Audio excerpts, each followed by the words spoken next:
दिल्ली में 16 फरवरी से जो एआई समिट शुरू हुआ है उसका पहला दिन तकनीक के प्रदर्शन से ज़्यादा तमाशे और अव्यवस्था के प्रदर्शन के नाम पर रहा। 16 तारीख को भारत मंडपम के बाहर जो भगदड़ और अफरा तफरी का माहौल था वो किसी तकनीकी खराबी की वजह से नहीं बल्कि हमारे वीवीआईपी कल्चर की देन थी। और यह सब हुआ क्योंकि हमारे प्रधानमंत्री जी को वहाँ उद्घाटन के लिए आना था। सुरक्षा का ऐसा हवा बनाया गया कि जिस हॉल में हजारों लोग इस समिट को अटेंड करने के लिए अपने प्रोजेक्ट्स को दिखाने के लिए इकट्ठा हुए थे, उस पूरे हॉल को खाली करवा दिया गया। सोचिए, नए भारत के वो युवा टेक एंटरप्रेन्योर जिन्होंने अपनी गाढ़ी कमाई लगाकर लाखों रुपए के स्टॉल खरीदे थे ताकि दुनिया को अपना हुनर दिखा सकें, उन्हें वहां से चलता कर दिया गया। बिना यह सोचे कि जिस स्टार्टअप इंडिया का हम ढिंढोरा पीटते हैं उसी की नींव हम अपने हाथों से खोद रहे हैं। इतनी टाइट सुरक्षा कि आप अपनी पानी की बोतल या गाड़ी की चाबी अंदर नहीं ले जा सकते। यहीं पर एक बहुत बड़ा विरोधाभास दिखाई देता है जो सोचने पर मजबूर कर देता है। इसी समिट में शामिल होने के लिए फ्रांस के राष्ट्रपति इमैनुअल मैक्रों भी भारत आए हुए हैं। वो मुंबई की सड़कों पर आम जनता के बीच बिना किसी तामझाम के जॉगिंग कर रहे हैं। ना कि कोई ट्रैफिक रोका गया, ना सड़कें सूनी करवाई गईं और ना ही जनता को कोई परेशानी हुई।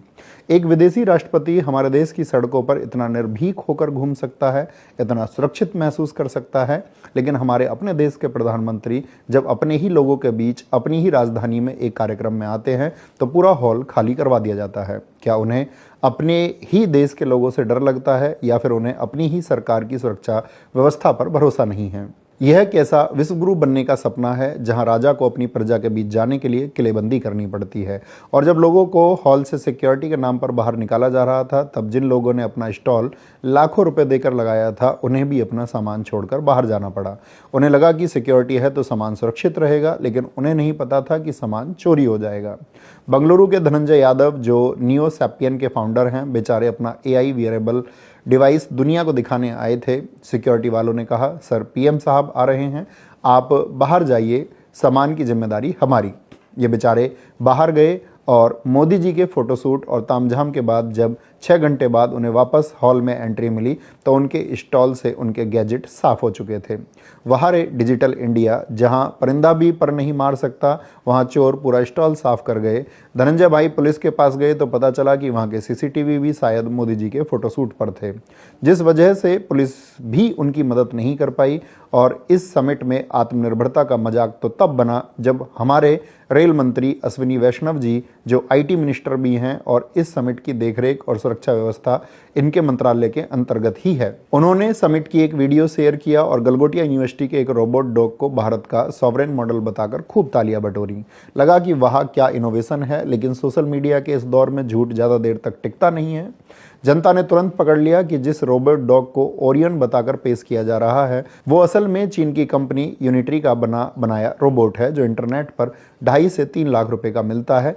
पर यूनिवर्सिटी ने इसे 2.5 करोड़ का बताया और मेड इन चाइना का टैग हटाकर अपना स्टिकर चिपका दिया और हो गया मेक इन इंडिया।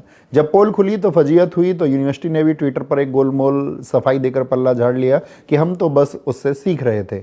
अरे भाई, सीखने के लिए जनता की आंखों में धूल झोंकना जरूरी था क्या?